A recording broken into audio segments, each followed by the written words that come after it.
दोस्तों, आप सभी ने एप्स्टीन केस के बारे में सुना ही होगा।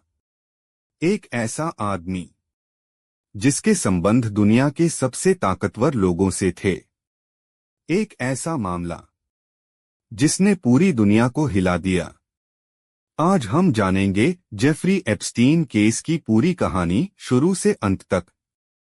जेफरी एप्स्टीन एक अमेरिकी फाइनेंसर था जो अमीर और प्रभावशाली लोगों के बीच अपनी पहचान रखता था। बाहर से उसकी जिंदगी बहुत शानदार दिखाई देती थी, आलीशान घर, निजी विमान और बड़ी पार्टियां। लेकिन बाद में उस पर गंभीर आरोप लगने लगे। पहला आरोप 2005 साल 2005 में फ्लोरिडा में पहली बार उसके खिलाफ शिकायत दर्ज हुई। कई लड़कियों ने आरोप लगाया कि उन्हें पैसे का लालच देकर बुलाया जाता था और उनका शोषण किया जाता था।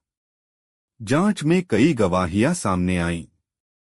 विवादित समझौता 2008 जांच के बावजूद 2008 में एप्स्टीन ने एक कानूनी समझौता प्ली डील किया।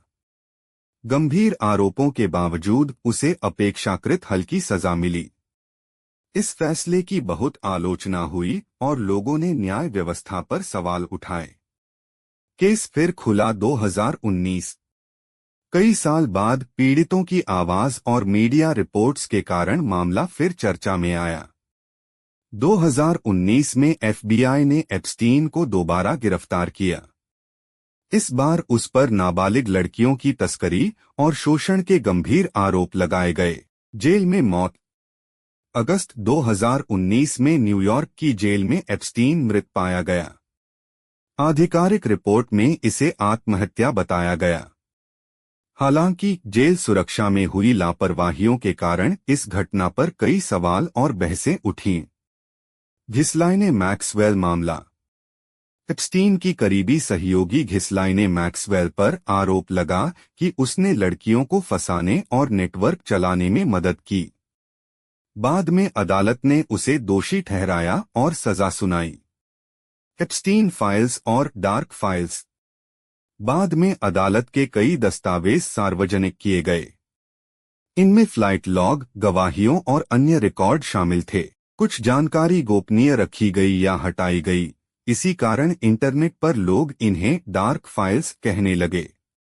महत्वपूर्ण बात यह है कि किसी दस्तावेज में नाम होने का मतलब अपराध साबित होना नहीं होता।